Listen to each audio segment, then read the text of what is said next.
علی والوں کی فطرت ہوتی ہے جب روتے ہوئے کسی کو دیکھتے ہیں تو رحم آ ہی جاتا ہے. ایک مرتبہ آگے بڑھے, آگے بڑھنے کے بعد ہاتھ ڈالا پانی میں, کتاب کو نکالا, کتاب کو ہاتھ پر رکھا, ایک مرتبہ یا علی کہہ کے جو ہاتھ مارا, نکلنا چاہیے تھا, پانی نکلی گرد.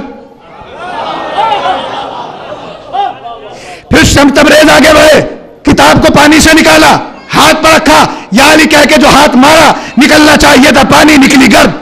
ایک ایک کتاب کو نکالتے جا رہے ہیں, یا علی کہہ کے ہاتھ مارتے جا رہے ہیں, گرد نکلتی جا رہی ہے.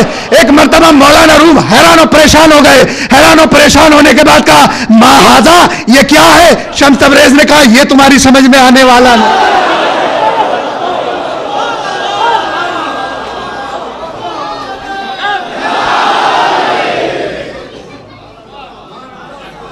تو عزیزان گرامی, ہم تو علی کے چاہنے والے ہیں. دیکھیے مولا کی فضیلتوں کے گوشے اس لیے سنا دیے کیونکہ یہ بڑی عظیم اور قدیم شب داری ہے, اور اگر اس میں فضائل کے گوشے نہ دیے جاتے تو پھر کہاں پہ گوشے دیے جاتے؟ الحمدللہ اپنی معراج کی منزل کو پہنچ چکی ہے مجلس اعزا. تو عزیزان گرامی, علی کی محبت ہمارے دل میں ہونی چاہیے.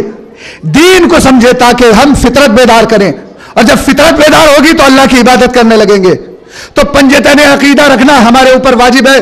توحید پہ عقیدہ رکھنا, عدل پہ عقیدہ رکھنا, نبوت پہ عقیدہ رکھنا, امامت پہ عقیدہ رکھنا, اور قیامت پہ عقیدہ رکھنا. آج دنیا یہی تو نعرے بلند کر رہی ہے, نمازیں پڑھیے قیامت آ رہی ہے, روزے رکھیے قیامت آ رہی ہے, حج دیجیے قیامت آ رہی ہے, زکات ادا کیجیے قیامت آ رہی ہے.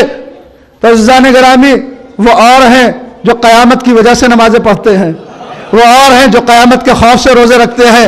ہم تو اس علی کے ماننے والے ہیں. جب وہ فرش مصلی پہ جاتے تھے تو کہتے ہوئے نظر آتے تھے, اے پروردگار میں تیری عبادت نہ شوق جنت میں کر رہا ہوں نہ خوف جہنم میں کر رہا ہوں, بلکہ تجھے لائق عبادت سمجھتے ہوئے تیری عبادت کر رہا ہوں. تو عزیزان گرامی, آج دنیا قیامت قیامت کے نعرے بلند کر رہی ہے, اور ایک تو ٹی وی چینل 2012 میں قیامت لانے والا تھا, اور ہر ایک کا نعرہ قیامت آ رہی ہے قیامت آ رہی ہے. لیکن پوری دنیا میں تمام مضطرب, تمام پریشان, لیکن ایک قوم ہے, ایک ملت ہے, ایک فرقہ ہے جو بڑا مطمئن ہے.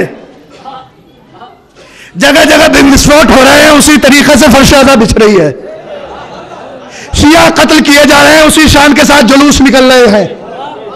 زیارتوں میں بم وسفوٹ ہو رہے ہیں, زائرین کربلا میں اضافہ ہو رہا ہے. دن بہ دن زائرین نجف میں اضافہ ہو رہا ہے. دنیا حیران و پریشان ہے, آخر یہ قوم قیامت سے کیوں نہیں ڈر رہی ہے؟ تو جب ہمارے علماء کی خدمت میں آئی, آنے کے بعد پوچھنے لگے آپ کی قوم ڈرتی کیوں نہیں قیامت سے, تو ہمارے علماء نے مسکرا کے جواب دیا, اس لیے کہ اس قوم کے بچے بچے کو معلوم ہے کہ ہمارے یہاں پر امامت پہلے آئے گی قیامت.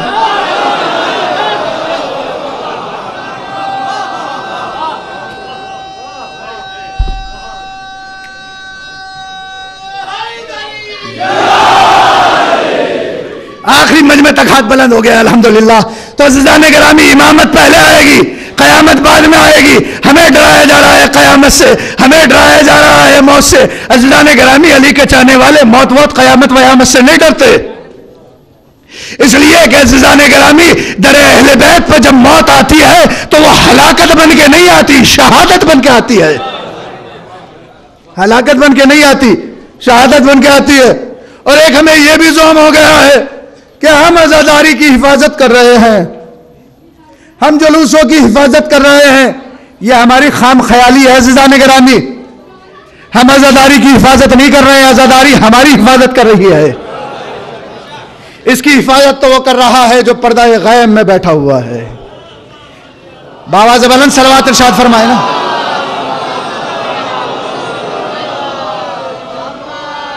اور ایک اور فرقہ نکلا ہے ہم میں بھی,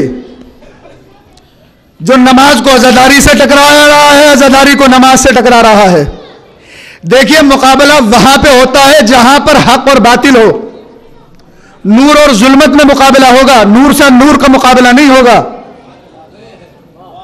عزیزان گرامی, نہ عزاداری کو نماز سے ٹکرائیے نہ نماز کو عزاداری سے ٹکرائیے, اس لیے کہ نماز ایک پھول ہے, اس کی خوشبو کا نام عزاداری ہے. نماز ایک جسم ہے, اس میں دوڑتا ہوا لہو عزاداری ہے. نماز ایک دل ہے، اس کی دھڑکن کا نام عزاداری ہے. یہ عزاداری بھی اپنی جگہ ہے، نماز کی منزلت اپنی جگہ ہے. نماز پڑھیے، روزے رکھیے، حج کیجئے، خمس کی ادائیگی کیجئے، لیکن عزاداری کو نہ نماز کے مقابلے میں لائیے، نہ نماز کو عزاداری کے مقابلے میں لائیے. اس لیے کہ مخالف چاہتا ہی ہے کہ اگر یہ عزاداری کو مقابلے میں لائیں گے تو ایک چیز ہاتھ سے نکل جائے گی، یا نہ نماز نکلے گی یا پھر عزاداری نکل جائے گی. لیکن یہ پتہ نہیں کہ عزاداری بھی اسی گھر کی ہے، نماز بھی اسی گھر کی ہے. نہ عزاداری نماز سے جدا، نہ نماز عزاداری سے جدا. دین کو سمجھیں عزیزان گرامی، تاکہ فطرت کو بیدار کریں، اور جب فطرت بیدار ہوگی تو اللہ کی عبادت کرے گی. تو دین کیا ہے؟ کیا نماز دین ہے؟ کیا روزہ دین ہے؟ کیا حج دین ہے؟ کیا خمس دین ہے؟ کہا کہ سب ہے جزو دین. اصول و فروع کے مجموعے کا نام ہے دین. اور جب قبر میں جائیں گے اور سوال ہوگا تو میں جواب دوں گا توحید، عدل، نبوت، امامت، قیامت، نماز، روزہ، حج، خمس، زکوٰۃ، جہاد، امر بالمعروف و نہی عن المنکر، اہل بیت سے محبت، اہل بیت کے دشمنوں سے نفرت. عجب نہیں کہ خواجہ معین الدین چشتی آواز دے دیے خاموش ہو جا، دی ہست حسین، دی پناہ ہست حسین. دین حسین ہے، دنیا حسین کو سمجھ لے. اگر دنیا کی سمجھ میں حسین آ گیا تو دین سمجھ میں آ جائے گا، دین سمجھ میں آ گیا تو فطرت بیدار ہو جائے گی، فطرت بیدار ہو جائے گی تو انسان اللہ کی عبادت کرنے لگے گا. دین حسین ہے، اور دین کو پناہ دینے والا بھی عزیزان گرامی حسین.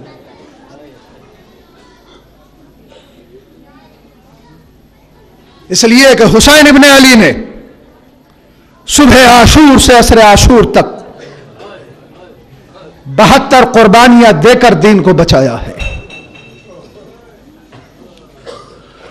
اور ان 72 قربانیوں میں ایک قربانی حسین ابن علی نے بڑی عظیم دی ہے. ایک ہندو مورخ لکھتا ہے کہ میں نے ایک ایک شہید کی تاریخ شہادت کو پڑھا ہے، لیکن میرے آنسو نہیں نکلے.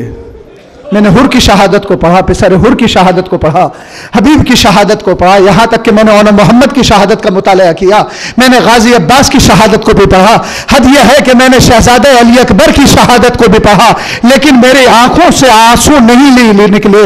لیکن میں نے جب کربلا کے ایک ننھے ششماہ علی اصغر کی شہادت کو پڑھا، ارے میں تڑپ کے رونے لگا. کیا کربلا کے میدان میں ایسے بھی شہید کیے گئے جنہیں تیر کھانے کے بعد یہ معلوم نہیں تھا کہ رویا جاتا ہے یا مسکرایا جاتا ہے. میں کہوں گا میرے بھائی تو نے اپنی معرفت کے اعتبار سے جملہ کہہ دیا، لیکن علی اصغر جانتے تھے کہ اس موقع پہ رونا چاہیے یا ہنسنا چاہیے.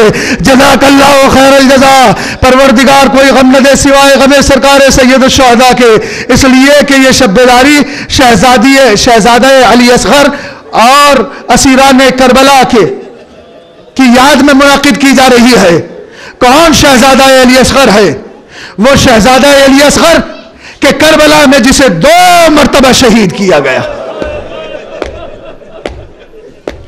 جزاک اللہ خیر الجزا. پروردگار آپ کو کوئی غم نہ دے سوائے غم سرکار سید الشہداء کے. آپ کی آوازیں بلند ہو چکی ہیں، جو مرادیں مانگنی ہے وہ مانگ لیجیے شہزادہ علی اصغر کے صدقے میں. جو بے اولاد ہے پروردگار تجھے انہیں اولاد نرینہ عنایت فرما. شہزادہ علی اصغر کی ایک مرتبہ شہادت تب واقع ہوئی جب تیر سے شعبہ علی اصغر کے گلے میں آ کے لگا ہے، اور دوسری مرتبہ کب علی اصغر کو ذبح کیا گیا؟ جب شام غریبہ آئی، خیمے جلا دیے گئے، سروں سے ردائیں چھین لی گئی، بیبیاں جلے ہوئے خیموں کی خاک پر بیٹھی ہوئی ہیں. ادھر فوج یزیدی میں سروں کا شمار ہونا شروع ہوا. کہا شہید 72 ہوئے، سر 71 ہیں. ایک ملعون آگے بڑھا، کہا کہ ایک شہید کو حسین کربلا میں دفنا چکے ہیں.